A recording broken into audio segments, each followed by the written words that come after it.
Welcome to InfoStream, your daily current. Unsure what to listen to? Turn to us for today's headlines. Stay informed. Deadly earthquake devastates Afghanistan, creating a humanitarian crisis. EU plane targeted by alleged Russian GPS jamming. Putin claims Trump brokered Ukraine peace understandings. China's naval expansion signals global power rise. Lagarde warns Fed independence risks global economic stability. India-China relations remain a delicate balancing act. Summit highlights China's growing global leadership. Trump reverses student visa policy amid political opposition. U.S. restricts Palestinian visas due to Gaza conflict. North Korea's Kim visits China for military parade. North Korea intensifies propaganda before Beijing visit. UN condemns arrest of UN staff in Yemen. BYD's profit decline indicates EV price war issues. Anguilla's AI success creates unexpected revenue.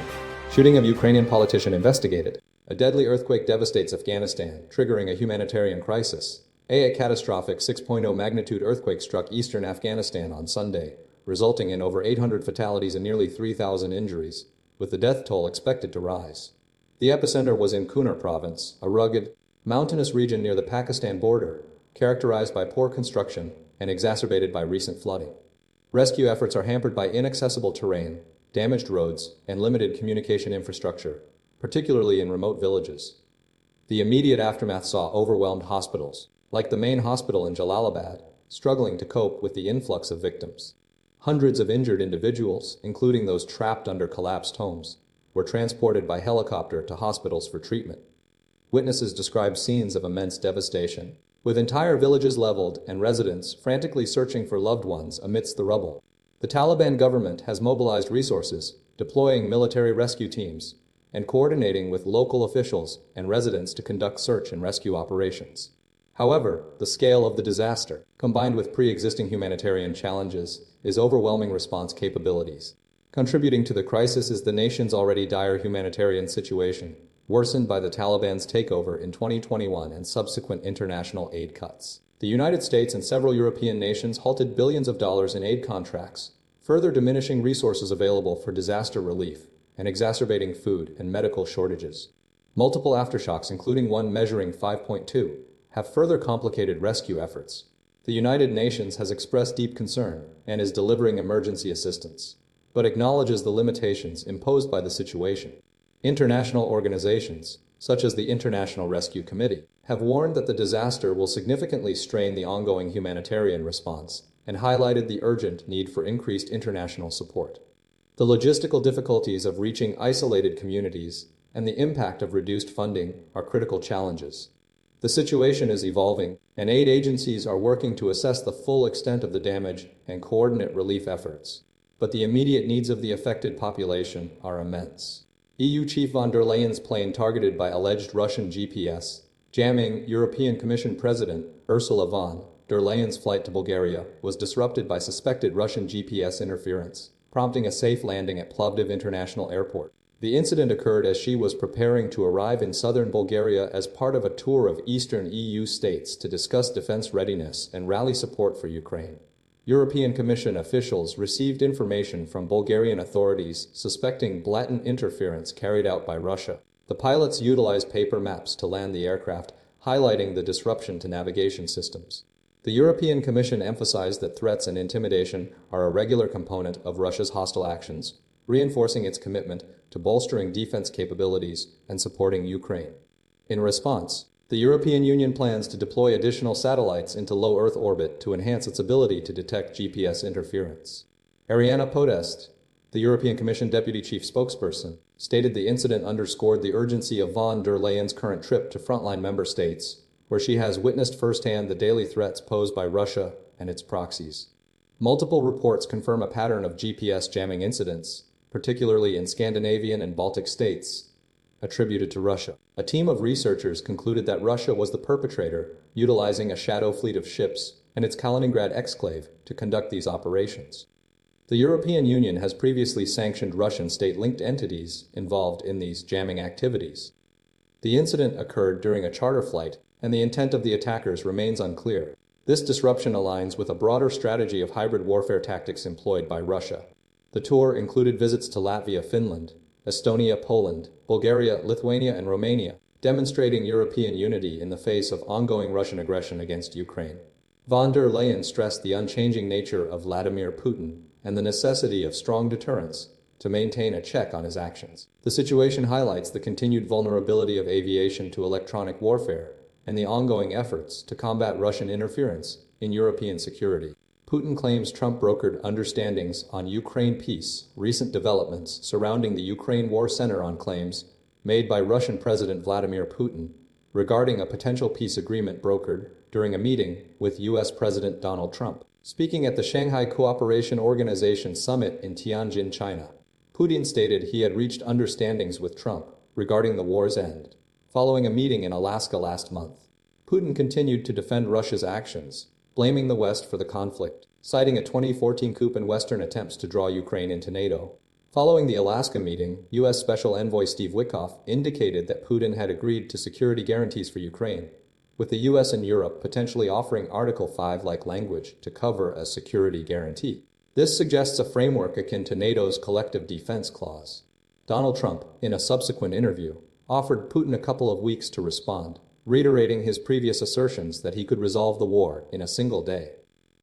Trump had previously shifted away from a ceasefire demand, advocating instead for a permanent peace deal, and met with Ukrainian President Volodymyr Zelensky along with other European leaders. A key element of Trump's proposal involved assurances of protection for Ukraine without involving U.S. troops. However, Russia swiftly criticized Western proposals, labeling them one-sided and designed to contain Russia, and Kiev rejected a proposed buffer zone. The situation is further complicated by ongoing attacks on Ukraine, including a major aerial assault on Kiev last Thursday which resulted in casualties. France and Germany have pledged to pressure Russia into agreeing to a deal. Zelensky has accused Russia of not being ready for diplomacy and seeking to postpone the war's end.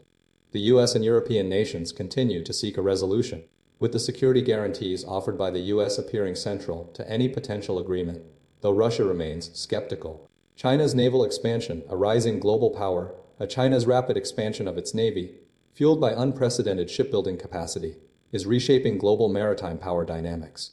Investment in shipbuilding has allowed China to surpass the United States in terms of ship production, with estimates indicating a 200-fold advantage in overall fleet size. This expansion is driven by a desire to assert influence in the South China Sea and beyond, underpinned by a historical narrative of humiliation and a commitment to reunification with Taiwan. The scale of China's shipbuilding operations is staggering, with 4 major shipyards Dalian, Guangzhou Jiangnan, and Hudong Zhonghua producing 39 warships with a combined displacement of 550,000 tons between 2019 and 2023. This capability, coupled with the military-civilian fusion model, where commercial and military shipyards collaborate, allows China to rapidly deploy assets. The United States is struggling to respond, hampered by a decline in its own shipbuilding industry and a slower pace of production. Concerns are growing about China's increasing assertiveness, exemplified by recent naval drills near Taiwan and Australia, as well as the circumnavigation of Australia's coastline. Despite these developments, Chinese officials maintain that their naval buildup is defensive in nature, aimed at safeguarding national security and defending our ocean dream. They dismiss fears of imminent conflict and emphasize their commitment to peaceful resolution of disputes, particularly regarding Taiwan. The situation is further complicated by the historical context of China's past grievances and its determination to avoid a repeat of the bitter memories of foreign invasions. This fuels a strategic approach characterized by patience and a willingness to wait for opportunities to advance its interests. The growing capabilities of China's Navy, including the potential deployment of advanced unmanned underwater drones, represent a significant shift in the balance of power. While the United States remains a formidable naval force, China's rapid progress is forcing a reassessment of global security challenges and prompting increased defense spending in key regional allies. The ongoing naval buildup underscores the complexities of the 21st century geopolitical landscape. Lagarde warns Fed independence undermining poses global economic risk. Christine Lagarde, president of the European Central Bank, has issued a stark warning, asserting that any erosion of the United States Federal Reserve's independence represents a very serious danger to the global economy. Her concerns stem from President Donald Trump's repeated and increasingly direct attempts to influence the Fed's policy decisions. These actions, including a recent effort to remove a Fed governor, Lisa Cook, highlight a significant challenge to the established system of central bank autonomy. The Federal Reserve, as the central bank of the United States, plays a crucial role in maintaining economic stability by promoting employment and controlling inflation. It operates independently of the government, setting monetary policy primarily through interest rate adjustments based on economic data rather than political pressure. However, Trump has consistently voiced his desire for substantial interest rate cuts, arguing that this would stimulate economic growth and reduce the national debt. The Fed, currently maintaining interest rates between 4.25% and 4.5%, is hesitant due to ongoing concerns about U.S. inflation, particularly the potential impact of Trump's trade tariffs. Lagarde's assessment emphasizes the potential disruption to global financial markets should the Fed succumb to political pressure. The Fed's independence is considered vital for maintaining confidence and stability, and any perceived interference could trigger uncertainty and volatility. While a rate cut is anticipated later this month, it is widely believed to be a modest adjustment, unlikely to satisfy Trump's demands. The ongoing conflict between the president and the Fed underscores a fundamental tension within the U.S. economic system and carries significant implications for the wider world economy. The stability of the U.S. dollar, a globally dominant currency, is also at risk if the Fed's autonomy is compromised. India-China relations, a delicate balancing act by recent meetings between Indian Prime Minister Narendra Modi and Chinese President Xi Jinping, primarily facilitated by the geopolitical landscape, represent a strategic attempt to stabilize a complex and often fraught relationship. The meeting, held in Tianjin, followed a period of heightened tension, largely spurred by border disputes and trade imbalances. Donald Trump's imposition of 50% tariffs on Indian imports, ostensibly due to India's continued oil purchases from Russia, served as a significant catalyst, pushing India to seek alternative partnerships. Both sides emphasized the importance of maintaining peace at the border and avoiding disputes, acknowledging the shared responsibility of the world's two most populous nations.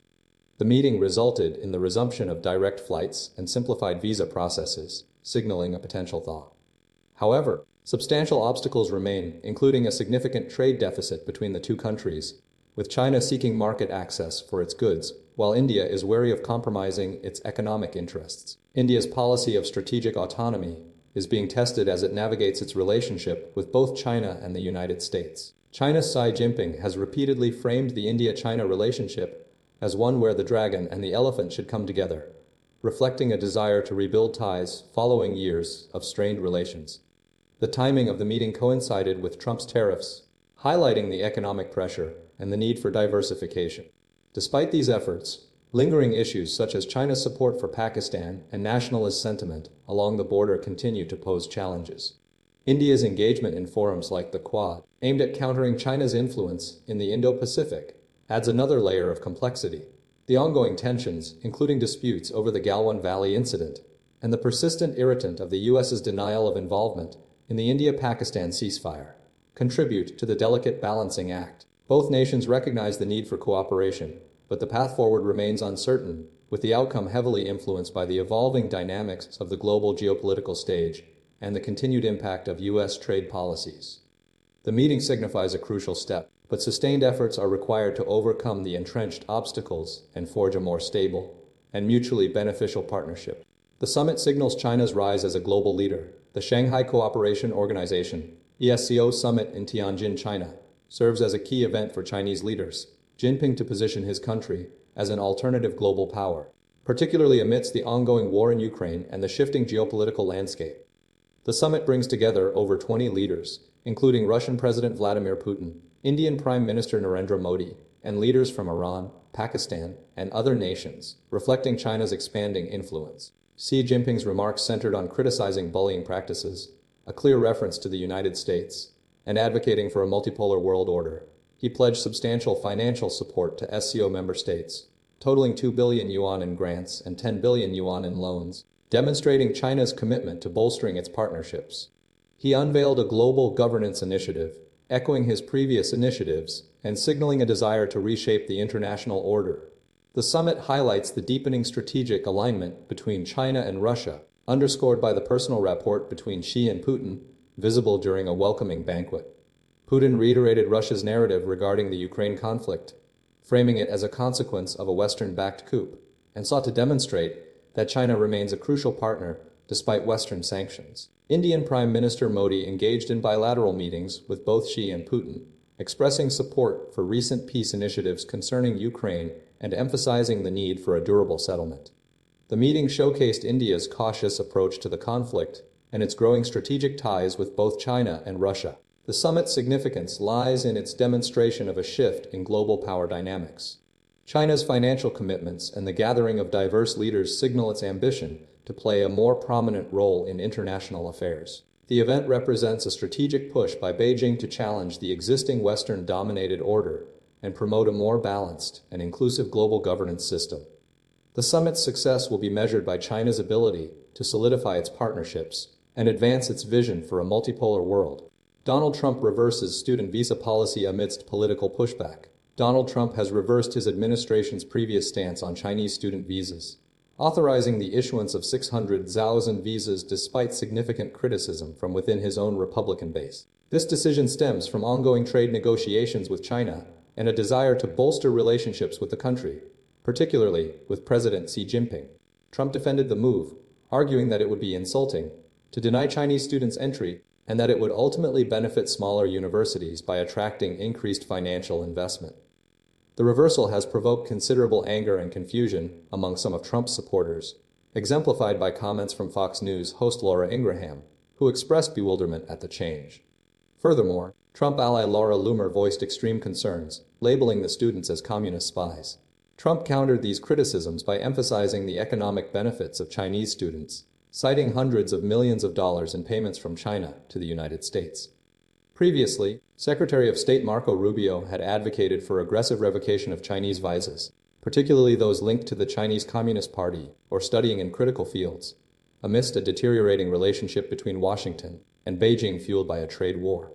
However, Trump prioritized maintaining a positive relationship with China, believing it was crucial for economic prosperity. The 600,000 visas will be distributed over the next 2 years, aligning with previous issuance numbers. Trump stated that he anticipated no direct reciprocation for allowing students to study in the United States. He repeatedly asserted that the decision was the right thing to do, highlighting the importance of fostering amicable relations, even with a nuclear-powered country like China. The move represents a notable shift in policy and reflects Trump's prioritization of economic and diplomatic considerations over security concerns, at least in this instance.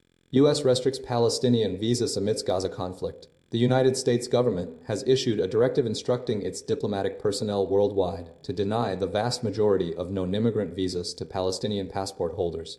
This sweeping policy, revealed through a CNN-obtained cable dated August 18 and signed by Secretary of State Marco Rubio, applies to all Palestinian Authority passport holders, regardless of their location, whether residing in the West Bank, Gaza, or internationally. The instruction, effective immediately, targets a wide range of visas, encompassing student, professor, tourist business, and medical treatment applications.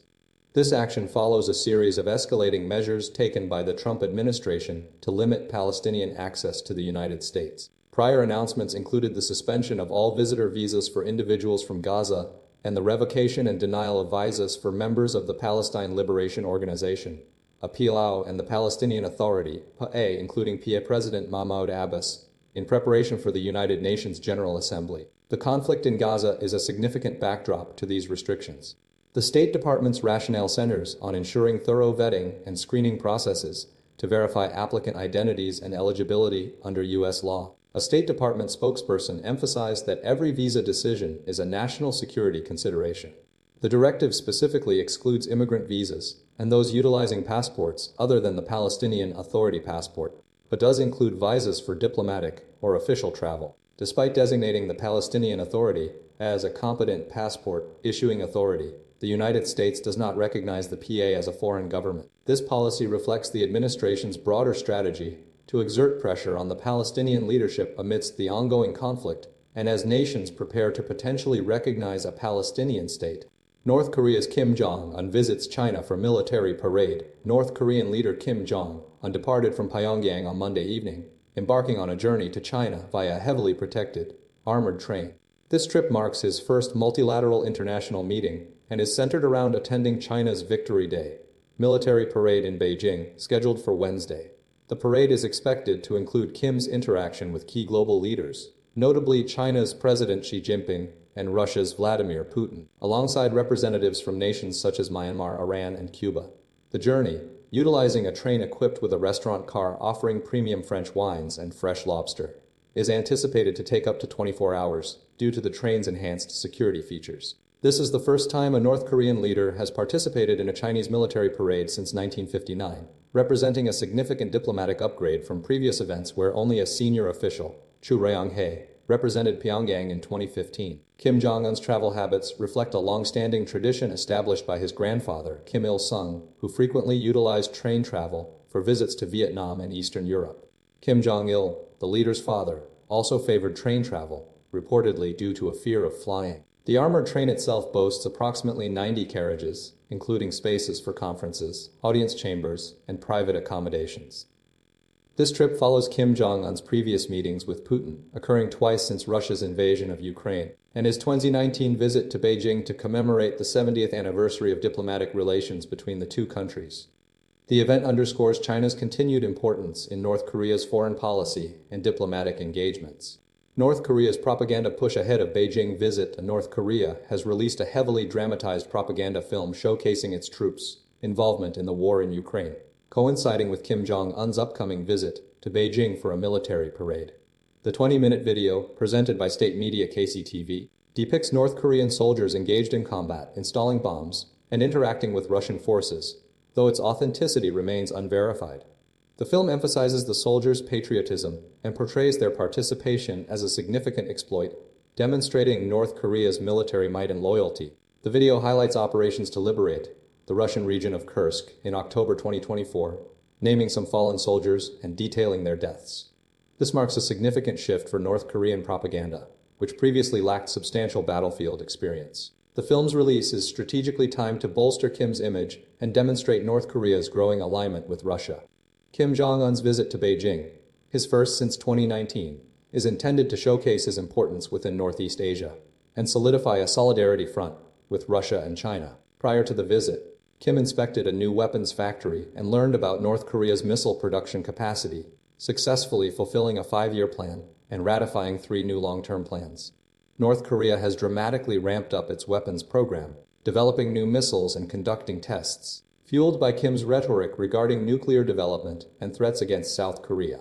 Analysts believe this propaganda push aims to position Kim as a key player on the international stage, particularly ahead of the Victory Day parade. The increased missile production and Kim's planned visit to Beijing underscore North Korea's deepening ties with Russia and China, while simultaneously escalating tensions in the region.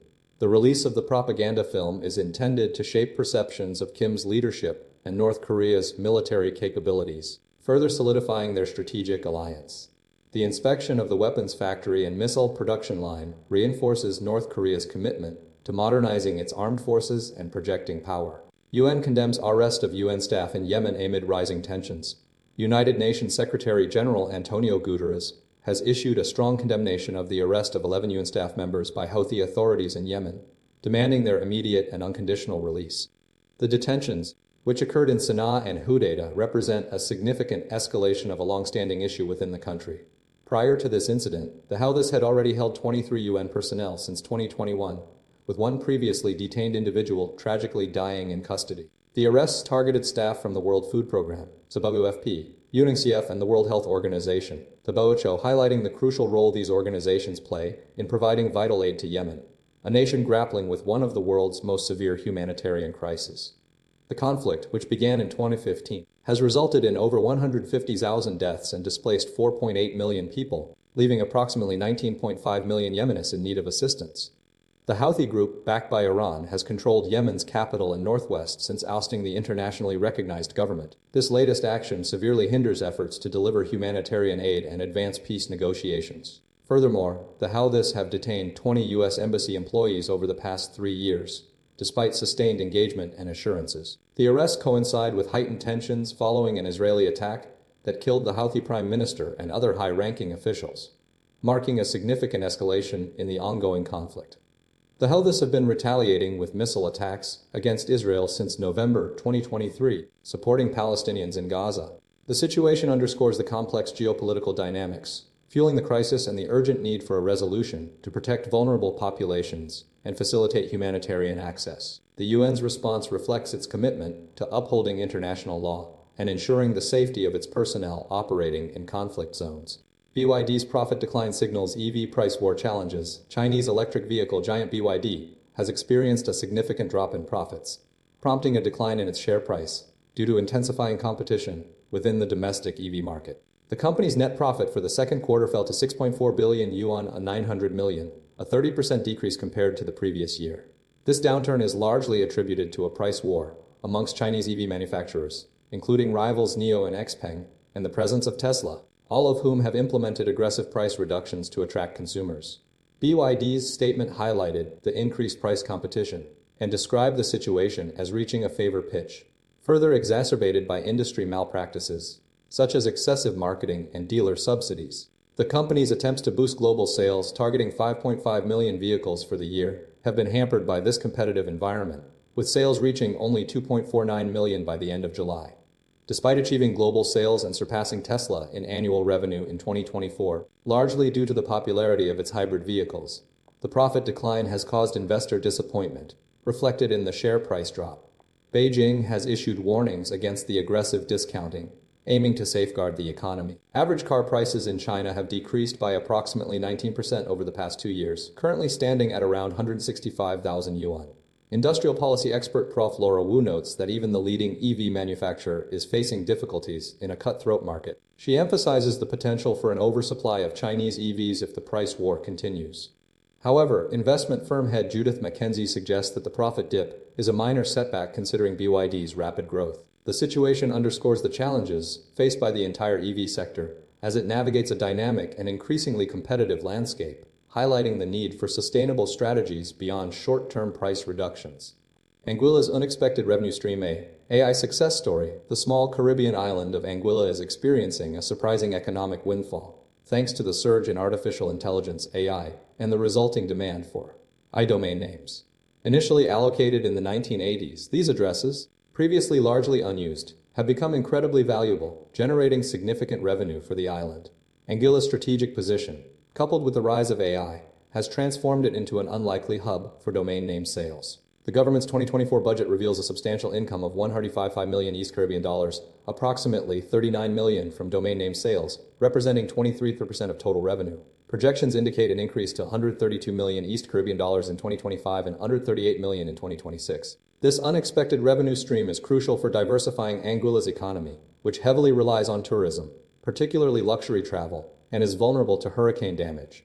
A key factor in this success is the rise of AI, with individuals like Dharmesh Shah, co-founder of HubSpot, and a prominent AI enthusiast, purchasing high-value domains including the record-breaking UA for various projects. The government has secured a 5-year deal with Identity Digital, a U.S. tech firm, to manage domain name registrations and host domains globally to mitigate risks from hurricanes and infrastructure disruptions. Domain name sales, ranging from approximately 150 to 200 for initial registration, with renewal fees around the same amount every 2 years, are supplemented by auctions where particularly sought-after domains can fetch hundreds of thousands of US dollars. The Anguillan government retains the majority of the sales revenue, with Identity Digital receiving a 10% cut. The island's strategic location and the global interest in AI have created a unique economic opportunity. Despite the initial surprise, Anguilla is actively managing this newfound revenue stream, demonstrating adaptability and innovation in a rapidly evolving technological landscape. The government's proactive measures, including the partnership with Identity Digital, aim to ensure the long-term sustainability of this unexpected economic success.